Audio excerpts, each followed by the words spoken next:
तो चलिए, modern Bihar, modern Bihar या फिर आधुनिक, आधुनिक बिहार की आपकी रिवीजन क्लास है। और ये पहली क्लास है, ठीक है। रिवीजन है, फिर भी इसमें हम लोग सारे ही प्रश्नों को, सारे ही फैक्ट को डिटेल्स में देखते हुए एक बार फिर से क्या करेंगे, बिहार को, बिहार के सिलेबस को समाप्त करेंगे, ठीक है। फारूक सियर मुगल शासक था।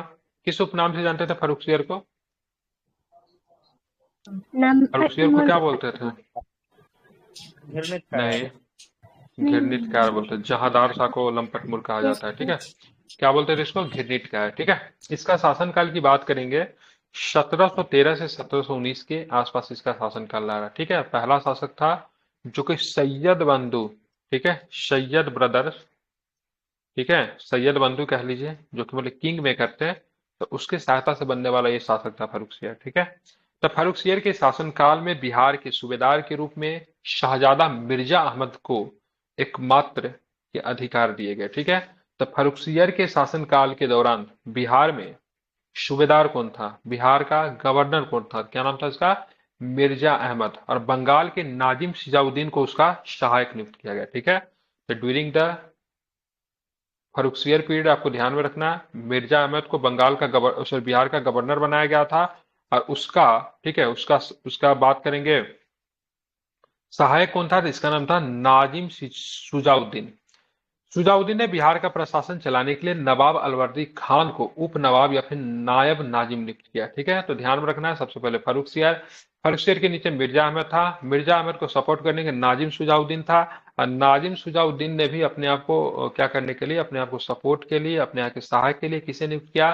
तो अलवर्दी खान का, अलवर्दी खान को नियुक्त किया, ठीक है। नाम इंपॉर्टेंट है, क्यों इंपॉर्टेंट है इसके बारे में हम लोग देखेंगे, ठीक है। तो अलवर्दी खान को किसके द्वारा नियुक्त किया गया? तो नाजिम शुजाउद्दीन, ठीक है, काफी महत्वपूर्ण नाम है, ठीक है।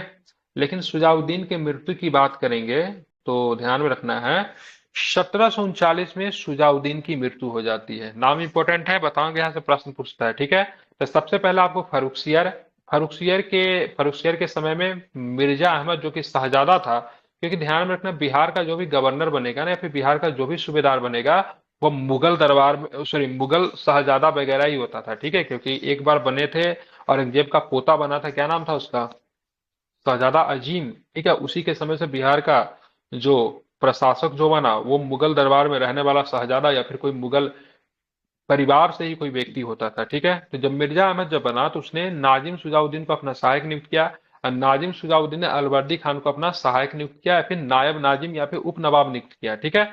और 1739 में सुजाउद्दीन की मृत्यु के बाद अलवर्दी खान ने गिरिया के युद्ध में, गिरिया का युद्ध कई बार एग्जाम में पूछा जाता है, ठीक है, गिरिया का युद्ध हुआ, बैटल ऑफ गिरिया होता है। इसमें सुजाउद्दीन के जो सुजाउद्दीन का जो मतलब वंशज जो था, या फिर कह लीजिए उसका उत्तराधिकारी जो था, जिसका नाम था, ठीक है, उससे मतलब पराजित किया। तो अलवर्दी खान ने गिरिया के युद्ध सुजाउद्दीन के राजवंशों को हराया तथा 1740 में उसने मुर्शिद कुली खान के वंशज सरफराज खान को विस्थापित करके बंगाल पे प्रत्यक्ष अधिकार कर लिया, ठीक है। तो सबसे पहले तो क्या किया, गिरिया के युद्ध में अलवर्दी खान ने मतलब हराया किसके वंशज को?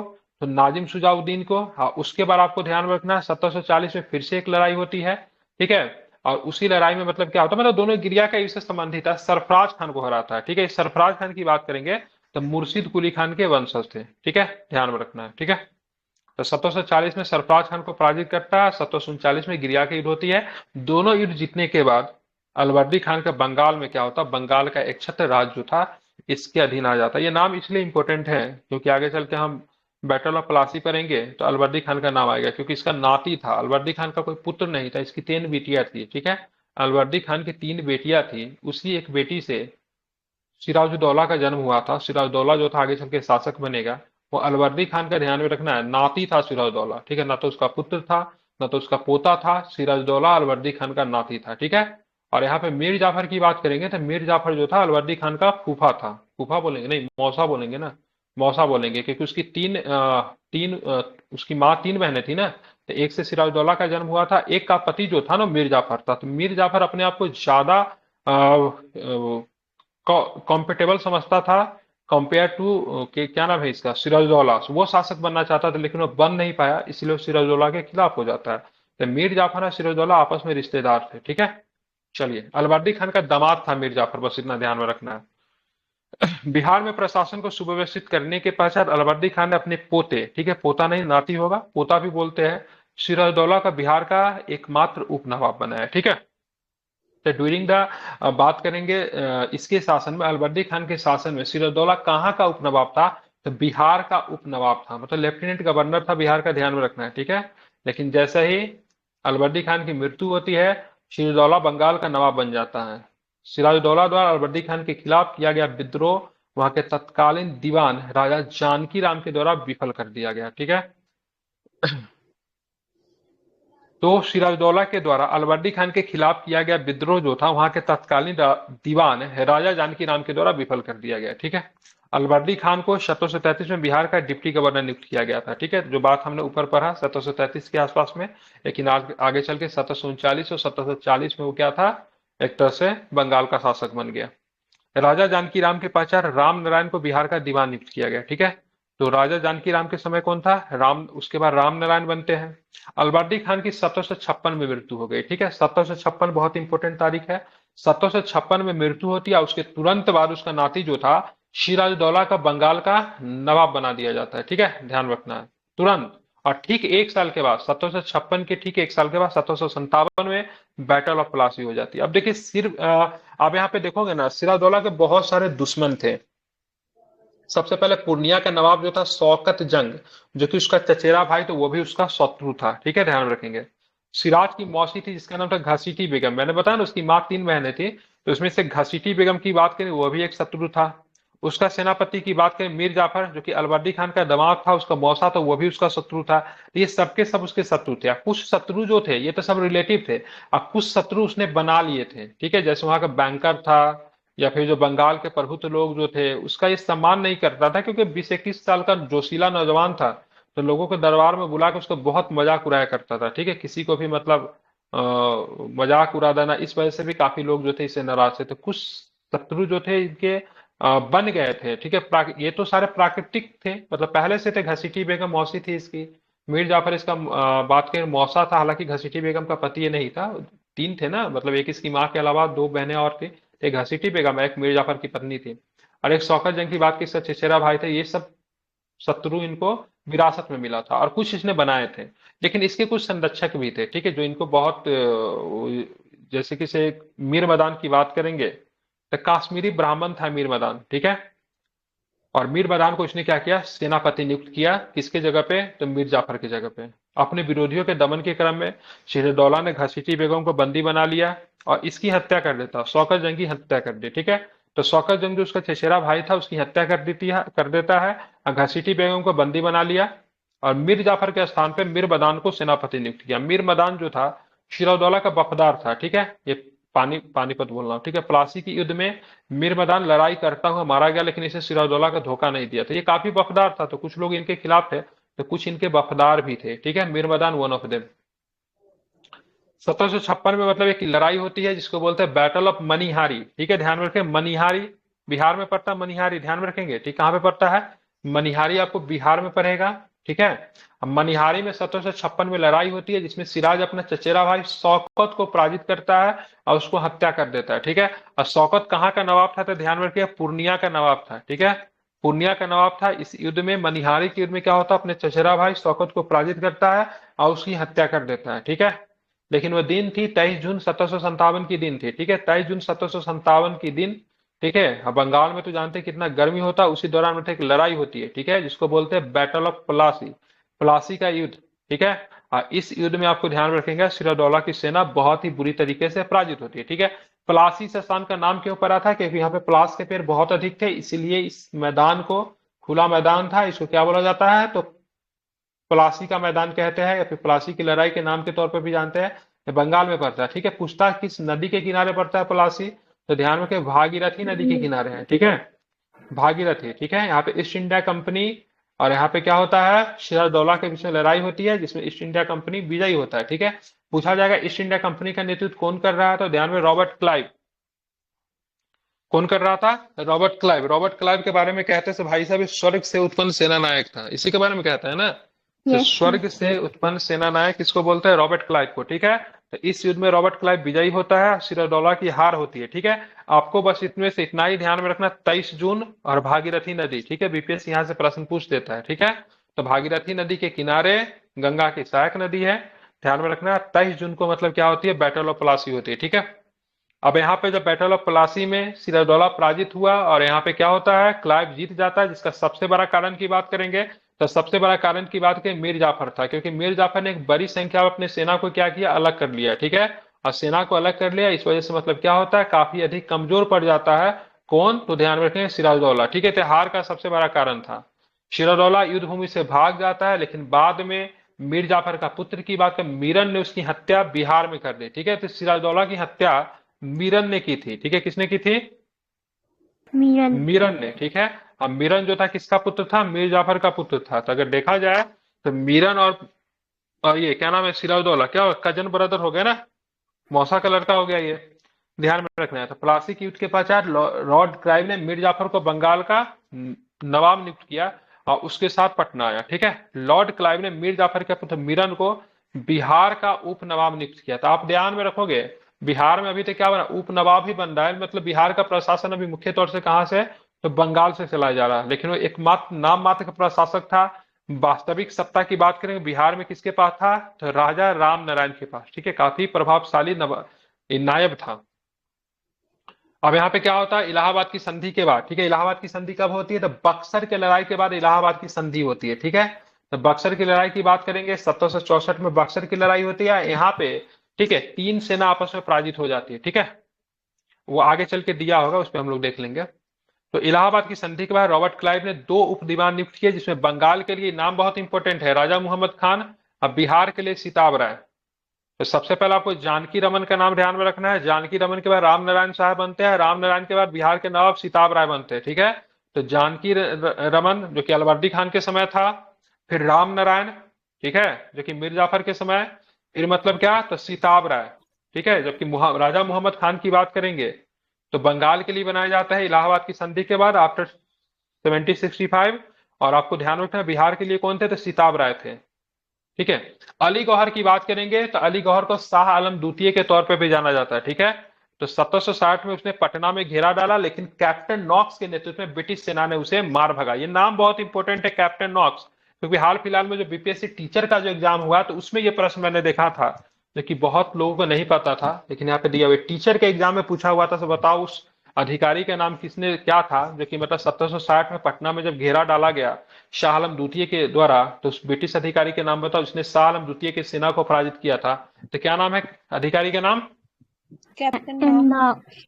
ठीक है, कैप्टन नॉक्स। ठीक है, अगर पूछा जाएगा प्लासी के युद्ध में ब्रिटिश अधिकारी कौन थे, प्लासी की लड़ाई में रॉबर्ट क्लाइव। और बक्सर में हेक्टर मुनरो।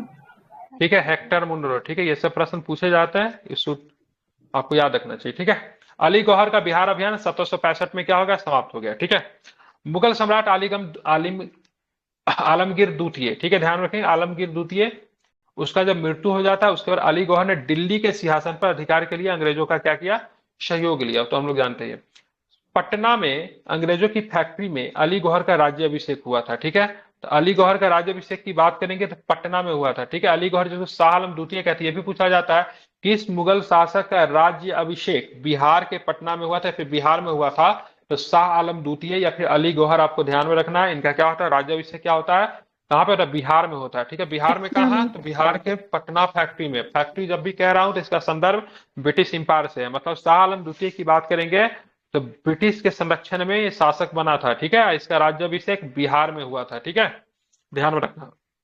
ये 1760 में मिर्जा फर्रुखसियर को भी तो हुआ था पटना में। हाँ, फर्रुखसियर भी हुआ था, बिल्कुल फर्रुखसियर का भी हुआ था, फर्रुखसियर।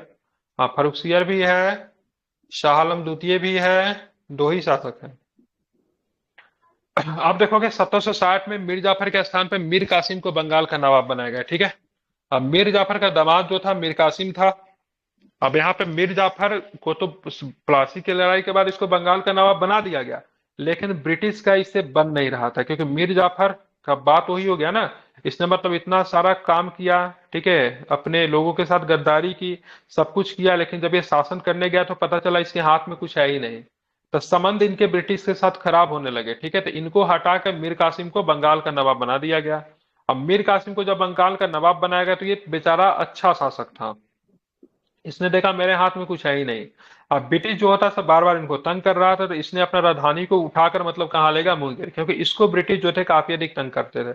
बेचारा दिन में सोया रहता था, रात में सोया रहता, इनके नवाब नाम का था, कभी भी आकर अधिकारी इनको तंग करना शुरू कर देते थे। तो इसने क्या किया, बंगाल का राजधानी परिवर्तन कर दिया, और ये जो था अपनी राजधानी को उठाकर कहाँ ले गया, तो मुंगेर ले गया, ठीक है। अब मुंगेर। मुंगेर में ले जाकर चुपचाप नहीं बैठा था, इसने क्या किया ना, उसने फ्रांसीसियों के साथ संधि करना शुरू कर दिया।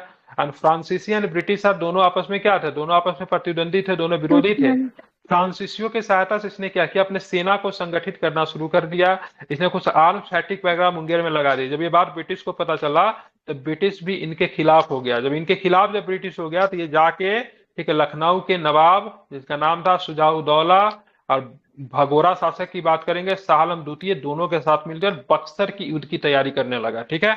तो बक्सर के युद्ध में बात करेंगे तो तीन ताकतें थी इधर से, ठीक है। एक था मीर कासिम जो कि बंगाल का दैट टाइम का नवाब नहीं था। अगर पूछा जाए बक्सर के युद्ध के समय बंगाल का नवाब की बात करें कौन था, तो मीर कासिम आंसर नहीं होगा, ठीक है। उसका नाम था सुजाउदौला। नजीब, सुजाउदौला नहीं, ठीक है, नजीमुद्दौला आई थिंक था, ठीक है। तो मीर कासिम बक्सर के युद्ध के समय बंगाल का नवाब नहीं था, ठीक है, ध्यान में इसको रखना है, ठीक है। इसने अपनी राजधानी कहां से कहां हटा कर ले गई, बंगाल की राजधानी कहां हुआ करती थी उस समय, मुर्शिदाबाद, ठीक है। तो मुर्शिदाबाद से मुंगेर। मुंगेर, या मुर्शिदाबाद राजधानी किसने बनाया था बंगाल का, मुर्शिदाबाद, मुर्शिद कुली खान। मुर्शिद कुली खान ने बनाया था, ठीक है, ध्यान रखेंगे, ठीक है। और इस राजधानी को उठाकर कहां पे ले जाता, मुंगेर। मीर कासिम वहां पे जाके स्वतंत्र रहना चाहता था। स्वतंत्र आचरण से अप्रसन्न होकर कंपनी ने उसे नवाब के पद से मतलब क्या किया, हटा दिया, ठीक है। तो कंपनी ने पहले किसे हटा, मीर जाफर को, और मीर जाफर के बाद किसे किया, तो मीर कासिम को भी मतलब क्या किया, पद से मतलब हटा दिया, ठीक है। इसके बाद मीर कासिम कहां पहुंचा, पटना पहुंचा, लखनऊ में, ठीक है। ये फोन किसका बज रहा है, टिप टिप टिप टिप। माइक बंद कीजिए, मेरा बज रहा है, सॉरी, एक मिनट, दो फोन कनेक्ट रहता है।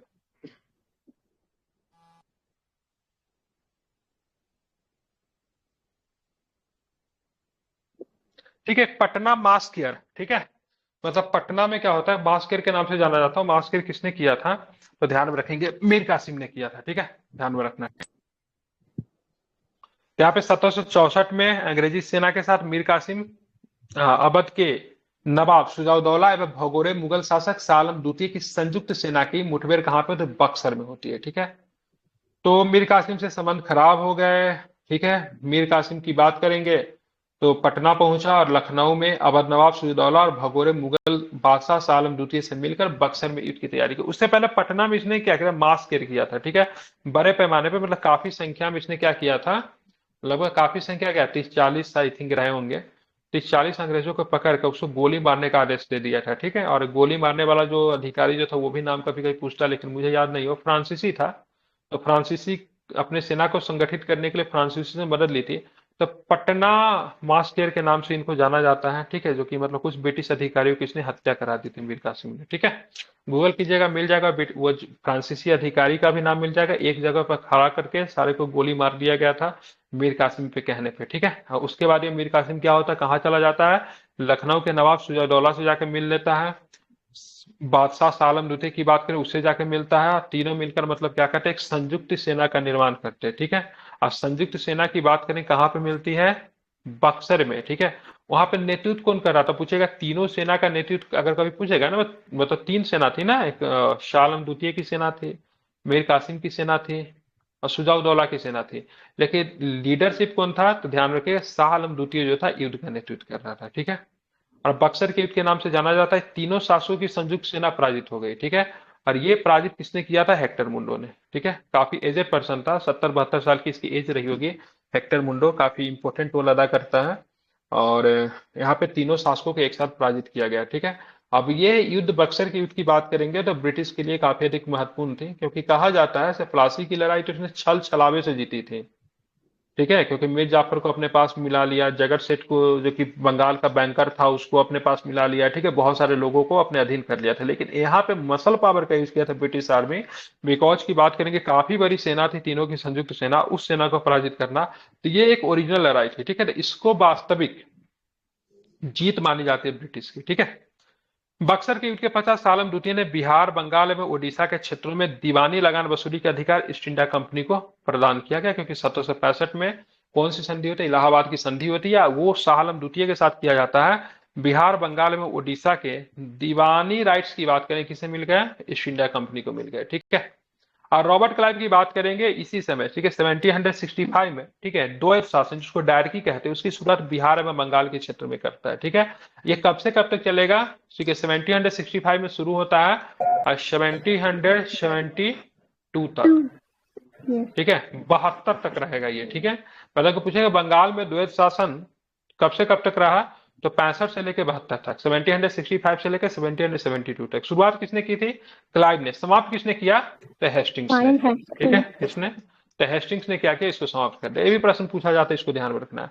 अब बात करेंगे द्वैत शासन के जनक किसको मानते थे? लियोनस कार्टियस को। ठीक है, लियोनस कार्टियस ने किताब लिखी थी जिसका नाम था डायरकी। किताब का नाम क्या था? डायरकी। ये लियोनस कार्टियस की पुस्तक है, और इसी को मतलब क्या होता है? द्वैत शासन का जनक के तौर पे भी जानते हैं, इसको आपको ध्यान में रखना है। अब इस समय बिहार का प्रशासन मिर्जा मोहम्मद कजीम खान, जो कि मीर जाफर का भाई था, उसके हाथों में था, और उसकी सहायता के लिए एक उप सूबेदार धीरज नारायण, ठीक है, ध्यान में रखें, जो कि राजा राम नारायण का भाई था, उसको दिया गया था। ठीक है, ध्यान में रखना है। क्लाइव ने सितंबर 1765 में कजीम खान को पद से हटाकर उसके स्थान पर धीरज नारायण को नियुक्त किया। ठीक है, तो मतलब उस समय अगर बात करेंगे तो कजीम खान भी था, धीरज नारायण भी था। अब जाके क्लाइव क्या करता? 1765 में कजीम खान को हटा देता है और धीरज नारायण को बिहार का मतलब क्या करता? सूबेदार नियुक्त करता है। ठीक है, अब बिहार के दो प्रमुख उप प्रांतपति मतलब लेफ्टिनेंट गवर्नर की बात करेंगे, मतलब ये लेफ्टिनेंट गवर्नर के पद पे थे, हालांकि मेनली लीड जो होता था बंगाल से होता था। तो राम नारायण और सिताब राय का नाम बहुत इंपॉर्टेंट है, इसको आपको ध्यान में रखना है। पटना में एक फैक्ट्री बनाई गई थी, ठीक है, अंग्रेजों की फैक्ट्री की बात के व्यापारी केंद्र थी। उसका जो प्रमुख अधिकारी को नाम अगर पूछा जाएगा, उसका नाम मिडल्टन था। ठीक है, क्या नाम था इसका? नाम ध्यान में रखिएगा, इंपॉर्टेंट है, पूछा जाता है। जैसे नॉक्स का पूछा ना, उसी तरह से इसका भी नाम आपको ध्यान में रखना है। ठीक है, तो पटना में स्थित अंग्रेजी फैक्ट्री जो कि व्यापारी केंद्र के मुख्य अधिकारी का नाम क्या था? मिडल्टन। मिडल्टन को राजा धीरज नारायण और राजा सीताब राय के साथ एक प्रशासन मंडली का सदस्य 1766 में नियुक्त किया गया था। ठीक है, आप देखोगे धीरज नारायण को 1767 में हटाकर सिताब राय को कंपनी द्वारा नायब दीवान बनाया गया, तथा टॉमस रम्बोल्ड को पटना फैक्ट्री का मुख्य अधिकारी नियुक्त किया गया। ठीक है, तो मिडल्टन के बाद जो पटना फैक्ट्री के जो मुख्य अधिकारी जो बनेगा, उसका नाम था टॉमस रम्बोल्ड। क्या नाम है? रम्बोल्ड। ठीक है, इसको भी आप ध्यान में रख सकते हो। ये फैक्ट्री क्या थी? तो यहाँ पे मुख्यतः क्या होता था ना, जो व्यापार वगैरह ये लोग करते थे, तो वहाँ पे सामान वगैरह जमा होता था। ठीक है, क्या करते थे? सामान वगैरह जमा था। ऐसा नहीं कि कोई प्रोडक्शन यहाँ पे नहीं होता था, क्योंकि इनको सामान को कहाँ भेजना रहता था? ब्रिटेन भेजना रहता था। तो छोटा छोटा सामान को अलग अलग तो नहीं भेज सकते, बहुत ज्यादा बड़ी संख्या में जब जमा हो जाता था, स्टॉक हो जाता था, तब जाके उनको जहाज पे लाद करके क्या भेजते थे? उसको ब्रिटेन भेजते थे। तो फैक्ट्री में क्या होता था? एक घेराबंदी होता था, किसी प्रकार की प्रोडक्शन नहीं था। और वहां पे मतलब क्या होता था? सामानें क्या होती थी? रॉ मटेरियल जमा होती थी, और जब बड़े पैमाने पे जब जमा हो जाता था तो उसको जहाज में डाल के उसको ब्रिटेन भेज दिया जाता था। ठीक है, तो हर व्यापारिक हर शहर में इनका लगभग जो भी मतलब व्यापारिक शहर थी, वहां पे फैक्ट्रियां होती थी। लेकिन फैक्ट्रियां वहीं पे होती थी जो ओशियन से या फिर बड़े मतलब नदी से मतलब उनका जुड़ाव होता, जैसे पटना में था, हुगली के किनारे बंगाल में था, कोच्चि में था, ठीक है, मसूलीपट्टनम में था, बलासोर में था, तो इन सब जगहों पे था। ये सब के सब कहीं ना कहीं से, ठीक है, सी रूट से या फिर नदी से कनेक्टेड है। ठीक है, तो इसी तरीके से शुरुआती जो था थोड़ा सा कॉन्सेप्ट था, लेकिन ये चीज आगे चल के फिर से रिपीट होगी, क्योंकि अब जब देखोगे आप तो बिहार में यूरोपियन कंपनी का आगमन, ठीक है, हालांकि ये चीज को पहले देना चाहिए, लेकिन इसमें थोड़ा सा ना क्रोनोलॉजी की बात करेंगे, उल्टा सीधा दिया है। ठीक है, तो बिहार में यूरोपियन कंपनियों का आगमन किस प्रकार से होता है, आज जब यूरोपियन कंपनी जब बिहार में आएंगे तो मुख्यतः यहाँ पे व्यापार करेंगे, कैश क्रॉप्स का व्यापार करना शुरू करते हैं। ठीक है, और सबसे पहले बिहार में जो यूरोपियन कंपनी जो अपना कारखाना जो डालती है उसका नाम था डच। ठीक है, कब कारखाना डालती है? तो 1632 में। ठीक है, डच कंपनी जो थी वो अपना फैक्ट्री स्थापित करती थी, ये भी पूछा जाता है। डच को अगर हम लोग बोले तो हॉलैंड भी बोल सकते हैं, नीदरलैंड भी बोल सकते हैं। ठीक है, ध्यान में रखेंगे, डच, हॉलैंड, नीदरलैंड और डच सारे एक ही, अलग नहीं है। ठीक है, तो सर्वप्रथम 17वीं शताब्दी में बिहार में यूरोपीय व्यापारियों के आगमन हुआ। अब बिहार सोरा व्यापार पे डच प्रभावी व्यापारियों का प्रभुत्व था। ठीक है, किस व्यापार पे? सोरा। सोरा को साल्ट पीटर कहते थे। ठीक है, साल्ट पीटर ही बोलते हैं ना। क्या होता है इससे? तो बारूद बनता था। ठीक है, क्या बनाते थे? बारूद बनते थे, विस्फोटक पदार्थ होता है, और इसका प्रयोग युद्ध में होता था। ये इसके व्यापार के लिए बिहार जो था ना, प्रमुख क्षेत्र था। ठीक है, आप बोलोगे सर कहाँ पे होता है सोरा का व्यापार? तो सोरा का व्यापार बिहार में जो करता था, नोनिया जाति मुख्यतः करती थी, इसलिए बिहार में एक विद्रोह भी होता है जिसको नोनिया विद्रोह के तौर पे हम लोग जानते हैं। तो कि सोरा के लिए ही मतलब नोनिया विद्रोह होता है। ठीक है, ये हाजीपुर वाला इलाका जो था ना, ये सब सोरा के लिए खूब मतलब व्यापार यहाँ पे होता था। तो बिहार में सबसे पहले पुर्तगाली आए, लेकिन वो कंपनी नहीं स्थापित करते। कंपनी अगर पूछा जाएगा तो ध्यान डच कंपनी ध्यान में रखेगा। पुर्तगाली हुगली के जलमार्ग से पटना आते थे, मतलब वो वहां से क्या हुगली का आसपास का इलाका जो था, पुर्तगालियों का अड्डा जो था ना, तो वहां से वो पकड़ते थे जहाज, और हुगली नदी गंगा के साथ जुड़ी हुई है, उससे कनेक्ट होते हुए आराम से बिहार पहुंच जाते थे। और साथ में जब बिहार आते थे तो यहाँ से व्यापार करते थे। क्या चीज का व्यापार करते थे बिहार आने पे? तो चीनी मसाला, चीनी मिट्टी के बर्तन इत्यादि लेकर आते थे, तथा वो पटना से सूती वस्त्र लेकर जाते थे। तो मसाला वगैरह उधर से लेकर आए, चीनी मिट्टी लेकर आए, और पटना से क्या लेके जाते थे? सूती वस्त्र को लेकर वो जाते थे पुर्तगीज। लेकिन बिहार में डच कंपनी की स्थापना की बात करेंगे तो 1632 में होता, 16 2 32। ठीक है, इसको ध्यान में रखिएगा। और डच फैक्ट्री की बात करेंगे तो वर्तमान पटना कॉलेज के उत्तरी हिस्से में स्थित है। पटना कॉलेज की स्थापना कब हुई थी? पटना कॉलेज 1886। 1863। 1843 होना चाहिए। 63 है कि 43 है? 63। 63। ठीक है, जी। 1863। ठीक है, तो पटना कॉलेज की पटना यूनिवर्सिटी पूछेगा ना तो 1900 कब होगा? सत 17। 17। ठीक है, तो यूनिवर्सिटी अलग है, कॉलेज अलग है। ठीक है, तो डच कंपनी की स्थापना जहां पे पटना कॉलेज है वहीं पे की गई थी, और 1632 में की गई थी। ठीक है, जॉब चार्नोक को 1664 में पटना फैक्ट्री का प्रधान बनाया गया। जॉब चार्नोक कौन है जिसने मतलब पश्चिम बंगाल के 3 गांव को मिला के कलकत्ता बना दिया? तो गांव का नाम क्या है? गांव का नाम गोविंदपुर, सूता नाटी और कालीकट।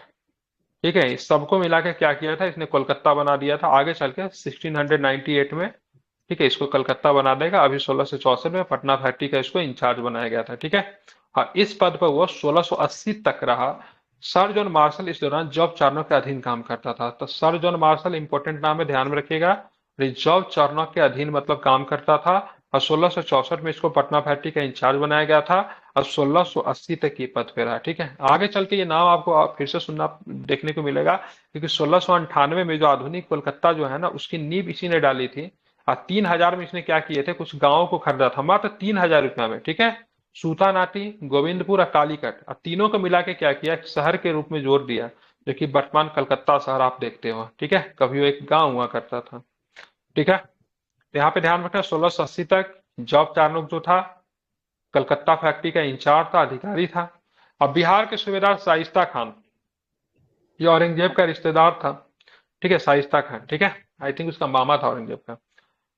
हाँ, मामा था, बिल्कुल उसका मामा था, मुमताज का भाई था शाइस्ता खान। तो बिहार के सूबेदार शाइस्ता खान द्वारा 1680 में अंग्रेजी कंपनी के व्यापार पे 3.5% कर लगाने से क्षुब्ध होकर जॉब चार्नर को हुगली शहर को 1686 में क्या किया? लूट लिया था। तो 3.5% का कर लगा दिया गया था, किसके द्वारा? शाइस्ता खान के द्वारा। ठीक है, जो कि बिहार के क्या थे? सूबेदार थे। फर्रुखसिया ने अंग्रेजों को बिहार में बंगाल को व्यापार करने के लिए अधिकार, ठीक है, 1770 में पुनः स्वतंत्रता प्रदान कर दी।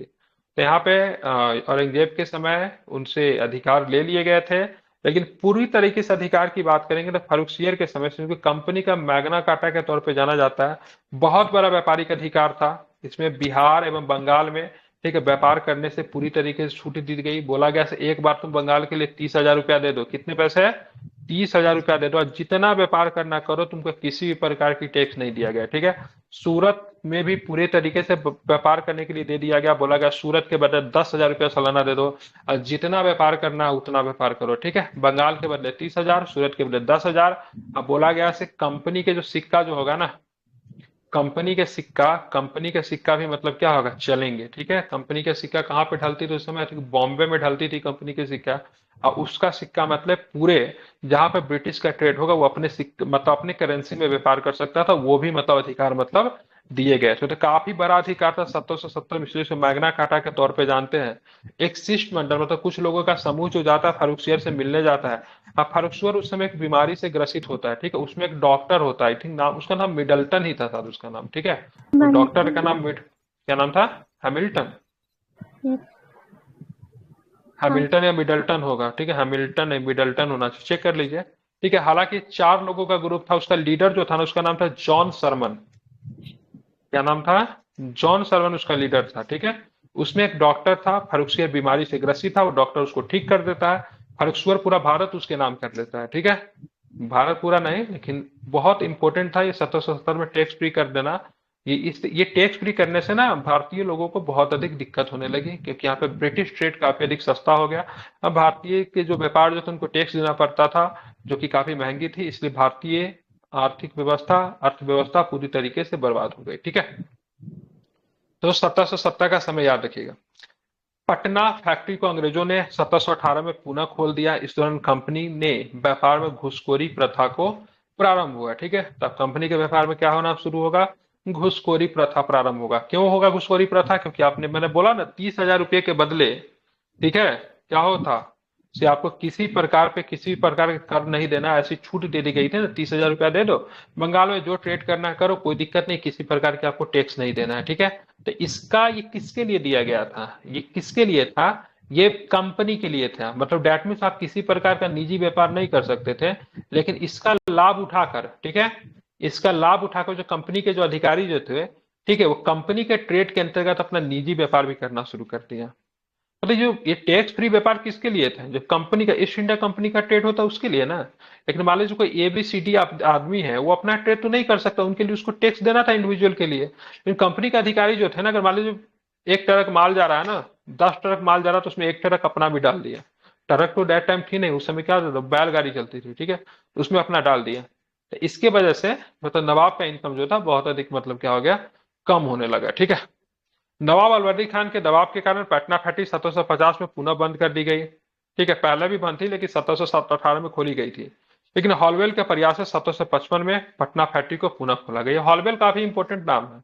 एक ऐसा व्यक्ति है ना जिसने मतलब अमरत्व प्राप्त था। मतलब 146 अंग्रेजों को जब बंद किया गया तो उसमें से 123 मर गए, 23 बचे, ऐसा इसका कहना था। 23 में से ये भी जीवित था, ठीक है।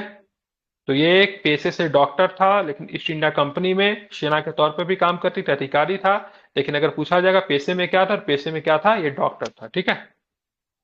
अब था देख लेते ब्रिटिश में जो ब्रिटिश कंपनी सॉरी बिहार में जो यूरोपियन कंपनी का आगमन किस प्रकार से हुआ।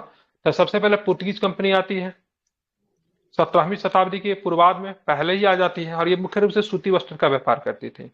डच कंपनी फिर हॉलैंड की कंपनी, नीदरलैंड की कंपनी की बात करें 1632 में कारखाना स्थापित करती है। ये अनाज, शोरा, सूती वस्त्र का व्यापार करती थी। ब्रिटिश कंपनी 1651 में लगाई जाती है, ठीक है। नील सूती वस्त्र का व्यापार की, नील का व्यापार बड़े पैमाने पे करती थी, इसीलिए आप देखोगे आगे चल के नील विद्रोह भी आपको देखने को मिलेगा बिहार में। डेनिश कंपनी की बात करें, फिर डेनमार्क की कंपनी की बात करें, सूती वस्त्र की व्यापार करती थी, 1774 में आई थी, ठीक है। इसको आपको ध्यान में रखना। थोड़ा सा और भी बच गया, इसको पढ़ा देता हूँ। बिहार के सूबेदार सैयद हुसैन अली खान एवं उसका भाई अब्दुल्ला खान सैयद बंधु के नाम से जाना जाता था। इनको नृत्य निर्माता या फिर शासक निर्माता फिर किंग मेकर कहते थे। क्या नाम था, तो बिहार का सूबेदार था जिसका नाम था सैयद हुसैन अली खान, और दूसरा का नाम क्या था, अब्दुल्ला खान। ये दोनों भाई थे। इसने बहुत सारे, ठीक है, मुगल शासकों को बनाया, फिर उनसे नहीं बनी तो उसकी हत्या भी करवा दी, ठीक है। तो फारुखसियर पहला शासक था जो कि इनके मदद से बना था। सैयद बंधु की मदद से बनने वाला पहला शासक जो था फारुखसियर था, ठीक है। अब यहाँ पे ध्यान में 1763 में मीर कासिम ने पटना में गिरफ्तार 148 कैदियों में से, जिसमें पटना के अंग्रेज एजेंट एलिस भी था, उसकी हत्या करवा दी। यह पटना हत्याकांड में पटना मास केयर के नाम से जाना जाता है। इतनी तो नहीं थी, यहाँ पे 148 दिया हुआ, मैंने कहा पे 40-45 कहीं पे पढ़ा था, ठीक है, मैंने पहले भी बोला था ना। ये जो हत्या जो किया गया फ्रांसीसियों की मदद से करवाया गया था, क्योंकि मीर कासिम ने, ठीक है, अपने सेना को मॉडर्नाइज करने के लिए फ्रांसीसियों की सहायता ली थी। और ये सारे व्यक्ति को गिरफ्तार किया जाता है, ठीक है।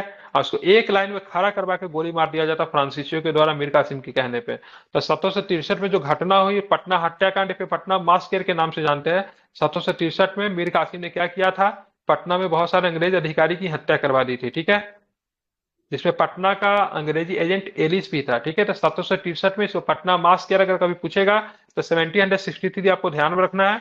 किसके द्वारा हत्या करवाई गई थी, तो ये भी आपको ध्यान में रखना है, मीर कासिम के द्वारा, ठीक है। हालांकि मीर कासिम की सेना ने गोली नहीं चलाई थी, अपने सेना को मॉडर्नाइज करने के लिए अंग्रेजी सेना जैसा है वैसा सेना बनाने के लिए फ्रांसीसियों की सहायता ली थी। और फ्रांसीसी इसलिए भी मदद करने के लिए तैयार हो गया था क्योंकि फ्रांसीसी और, ठीक है, ब्रिटिश क्या थे, एक दूसरे के प्रतिद्वंदी थे, तो दोस्त दुश्मन का दुश्मन दोस्त हुआ ना। अब जेम्स अलेक्जेंडर की अध्यक्षता में 1770 में, ठीक है, रेवेन्यू काउंसिल ऑफ पटना के नाम से एक लगान परिषद का गठन किया गया। इस लगान परिषद के दो अन्य सदस्य थे, रॉबर्ट पाल एवं जॉर्ज बेनिसिटाट। ये नाम बहुत इंपॉर्टेंट है, पूछा जा सकता है। लगान परिषद कब बना था, जेम्स अलेक्जेंडर की अध्यक्षता में 1770 में, जिसको रेवेन्यू काउंसिल ऑफ पटना कहते हैं, ठीक है। लगान वसूलने की जिम्मेदारी इनकी थी, देखरेख भी करते थे। ये 1770 में बना था और 1770 में बना था। और इसके अध्यक्ष कौन थे, तो जेम्स अलेक्जेंडर, ठीक है। अन्य सदस्य कौन थे, तीन सदस्य, एक का नाम था रॉबर्ट पाल्क, दूसरा था जॉर्ज बैंसीटाट, ठीक है, ध्यान में आपको रखना है, ठीक है। और इसी के समय बिहार में क्या होता है, सन्यासी विद्रोह हो जाता है, ठीक है। सन्यासी विद्रोह का जिला क्या था, तो बंगाल का पूर्णिया जिला, ठीक है। पूर्णिया बंगाल में पड़ता था, बिहार में नहीं था उस समय, ठीक है, ध्यान में रखना है। सर जॉन शोर की अस्थायी बंदोबस्त व्यवस्था ने बिहार के गवर्नर लॉर्ड कॉर्नवालिस द्वारा 1793 में लागू किया गया, ठीक है। तो ये सर जॉन शोर की जो अस्थायी बंदोबस्त व्यवस्था जो थी उसको कॉर्नवालिस के द्वारा मतलब लागू किया गया। कब लागू किया गया, तो 1793 में, ठीक है। तो ये अस्थायी बंदोबस्त को लागू किसने किया था, कॉर्नवालिस ने किया, ठीक है। लेकिन व्यवस्था किसकी थी, तो जॉन शेर की थी, ठीक है, ध्यान में रखना। और जब ईस्ट इंडिया कंपनी को क्या होता है, 1765 में किसकी दीवानी प्राप्त हो जाती है, तो बिहार बंगाल उड़ीसा की दीवानी प्राप्त हो गया। उसके बाद बिहार का प्रशासन चलाने के नायब नाजिम अथवा उप प्रांतपति का पद बनाया गया, ठीक है। तो बिहार का प्रशासन चलाने किसका पद, तो नायब नाजिम या फिर उप प्रांतपति, लेफ्टिनेंट गवर्नर भी कह सकते हो आप, ठीक है। और 1772 में वार्नर हेस्टिंग ने सिताब राय को अपदस्थ करके उसके पुत्र कल्याण सिंह को राय रायन की उपाधि प्रदान की, ठीक है। तो ध्यान रखना है। तो शिताब राय की बात करेंगे, बिहार के प्रसिद्ध नायब नाजिम थे, तो वारन हेस्टिंग्स इनकी नहीं बनती थी, इसलिए उनको हटा दिया गया। अब इसी के दौरान आप देखोगे तो बिहार में अकाल पड़ता है, ठीक है। 1770 का अकाल, बिहार बंगाल सब जगह अकाल पड़ा। और यहाँ पे आप देखोगे तो बिहार में भी आपको क्या पड़ता है, अकाल पड़ता है, ठीक है। और इसी अकाल को फिर 1770 में अकाल पड़ा, फिर 1783 में अकाल पड़ा, ठीक है। जब दो दो बार जब अकाल जब पड़ गया तो इस समस्या को समाधान करने की बात है। इस समस्या को किस प्रकार से समाधान किया जाए, और इसी समस्या को समाधान करने के लिए अनाज के भंडारण के लिए 1784 से 1786 के बीच में पटना में गोलघर का निर्माण किया गया, ठीक है। तो गोलघर घूमने के लिए नहीं बना है, मुख्यतः उसका काम क्या था, अनाज को स्टोर करने के लिए, ठीक है। और उस समय जो उस समय जो गोलघर के निर्माण कार्यों में लगे इंजीनियर साहब जो थे, जिनका बेटा था, उनका नाम था जॉर्ज गास्टिन, ठीक है, जॉन गास्टिन। तो ये नाम काफी इंपॉर्टेंट है, कप्तान जॉर्ज गास्टिन। ये सेना के था, ठीक है, ध्यान रखेंगे, सेना का ही कार्य होता था। पुल पुलिया ये सब बनाना, बिल्डिंग बनाना उस समय सेना का ही काम था, ठीक है। तो ब्रिटिश इंजीनियर भी थे, सेना में थे, जॉर्ज गास्टिन के नाम ध्यान में रखिएगा। इसने पटना गोलघर का निर्माण करवाया। 2 वर्षों में गोलघर बन के तैयार हुई, 1784 से लेकर 1786 तक।